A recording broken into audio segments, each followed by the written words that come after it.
Hello guys, welcome back to my channel Precious Sports.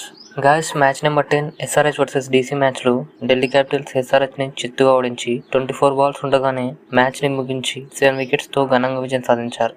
ఇందులో toss గెలిచి ముందుగా batting దిగిన SRH బ్యాట్స్మెన్స్ పిట్టలా రాలిపోయారు. ముందుగా అభిషేక్ శర్మ రన్అట్ రూపంలో చాలా సింపుల్గా అవుట్ అయ్యాడు. ఆ తర్వాత సెకండ్ ఓవర్లో స్టార్క్ బౌలింగ్లో ఇషాన్ కిషన్ అండ్ నితీష్ కుమార్ రెడ్డి పెద్ద షాట్స్కి ప్రయత్నించి క్యాచ్ అవుట్ అయిపోయారు. ఒకే ఓవర్లో 2 వికెట్స్ పడడంతో SRHకి ప్రెజర్ పెరగడం స్టార్ట్ అయింది. ఆ తర్వాత మళ్ళీ ఫోర్త్ ఓవర్లో మళ్ళీ స్టార్క్ బౌలింగ్లో హిట్ కూడా అవుట్ అయిపోయాడు. స్టార్క్ చేతిలో హిట్కి ఈ మ్యాచ్లో కూడా కలిసి రాలేదు. 22 రన్ చేసి సింపుల్గా క్యాచ్ ఇచ్చి అవుట్ అయిపోయాడు. సిన్స్ 2015 నుంచి స్టార్క్ వర్సెస్ హెడ్ 11 ఇన్నింగ్స్ ఆడితే అందులో స్టార్క్ 6 టైమ్స్ హెడ్ వికెట్ తీసాడంటే అర్థం చేసుకోండి. పవర్ ప్లేలోనే 4 వికెట్ పడడంతో స్కోర్ 100 కూడా దాటదనుకున్నారంతా.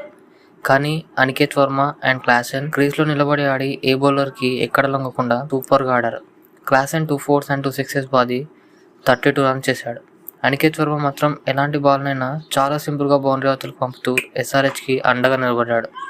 6 6s అండ్ 5 4sతో చిలరేగి 74 రన్స్ సాధించి హాఫ్ సెంచరీ కూడా పూర్తి చేశాడు. తినొక్కడే టీం కోసం స్ట్రాంగ్ గా నిలబడి ఆడి ఆ మాత్రం స్కోర్ ని తెచ్చాడు. ఆ తర్వాత ప్లేయర్స్ అందరూ సింగిల్ డిజిట్ కి పరిమితం అయిపోయారు. ఇందులో కూడా స్టార్క్ లాస్ట్ ఓవర్ లో 2 వికెట్ తీసుకుని 18.4 ఓవర్స్ కి SRH ని ఆల్అౌట్ చేశాడు. రీసెంట్ 3 మ్యాచెస్ లో IPL 2024 క్వాలిఫైర్ 1 లో 3 వికెట్స్ తీశాడు స్టార్క్. ఫైనల్ మ్యాచ్ లో 2 వికెట్స్, అలాగే ఈ మ్యాచ్ లో ఏకంగా 5 వికెట్స్ తీసి స్ట్రాంగ్ బ్యాటింగ్ లైనప్ ఉన్న టీం పై శివతాండవం ఆడాడు. ఇంకోసారి స్టార్క్ వర్సెస్ SRH మ్యాచ్ ఉందంటే వణికిపోయేలా చేశాడు. స్టార్క్ దెబ్బతో SRH 18.4 ఓవర్స్కి 163 రన్స్కి ఆల్అౌట్ అయిపోయారు. ఆ తర్వాత బ్యాటింగ్ దిగిన DC బ్యాట్స్మెన్స్ బ్యాటింగ్లో కూడా ఎక్కడ తగ్గకుండా ప్రతి బాల్ని సింపుల్గా బౌండరీ అవతలకి పంపారు. ఇందులో DC opener Fraser and Faf du Plessis అయితే SRH బౌలర్కి చుక్కలు చూపించారనే చెప్పాలి. 9 ఓవర్స్ వరకు క్రీజ్లో స్ట్రాంగ్గా నిలబడి 6ల వర్షం కురిపించారు. 9th ఓవర్లో అన్సార్ వేసిన బౌలింగ్ మాత్రం వేరే అని చెప్పాలి.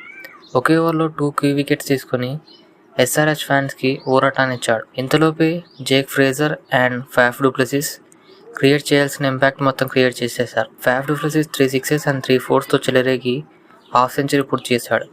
అలాగే ఫ్రేజర్ కూడా 2 6s అండ్ 4 4s బాది 38 రన్స్ చేశాడు. కేఎల్ రాహుల్ కూడా 15 రన్స్ చేశాడు. కానీ అన్సారీ బౌలింగ్కి క్రీజ్లో ఎక్కువసేపు నిలబడలేకపోయాడు. ఆ తర్వాత బ్యాటింగ్ దిన్న పోరెల్ అండ్ స్టబ్స్ నెమ్మదిగా అప్పుడప్పుడు షాట్స్ కొడుతూ మ్యాచ్ని 16 ఓవర్స్కి ముగించేశారు. ఇందులో Porel 31 runs and Stubbs 21 runs చేశారు. ఈ మ్యాచ్లో SRH యంగ్ ప్లేయర్ అన్సార్ వేసిన బౌలింగ్ మాత్రం వేరే లెవెల్ అని చెప్పొచ్చు. స్ట్రాంగ్ ప్లేయర్స్తో కాండి యంగ్ ప్లేయర్ అయి ఉండి 3 కీ వికెట్స్ తీసుకొని టీంకి ఫుల్ సపోర్ట్గా ఉండే. తనకు సపోర్ట్గా మిగతా ప్లేయర్స్ వికెట్ తీసి ఉంటే మ్యాచ్ గెలిచే ఛాన్సెస్ ఉంటుండే. ఏం చేస్తాం, అంతా మన బ్యాడ్ లక్. లాస్ట్ 2 మ్యాచెస్లో బ్యాక్ టు బ్యాక్ లాసెస్ని చూస్తాం. నెక్స్ట్ మ్యాచ్లో అయినా ఈ తప్పులను తెలుసుకొని ఇంకా స్ట్రాంగ్గా వచ్చి మ్యాచ్ గెలవాలని కోరుకుందాం. గాయస్, మీరేమంటారు? SRH నెక్స్ట్ మ్యాచ్లో కంబ్యాక్ ఇస్తారంటారా? కింద కామెంట్ అయితే చేయండి గాయస్. అలాగే ఈ వీడియో నచ్చితే ఓ లైక్ చేసి మన ఛానల్ అయితే మర్చిపోకుండా సబ్స్క్రైబ్ చేసుకోండి. నెక్స్ట్ వీడియోలో మళ్ళీ కలుద్దాం.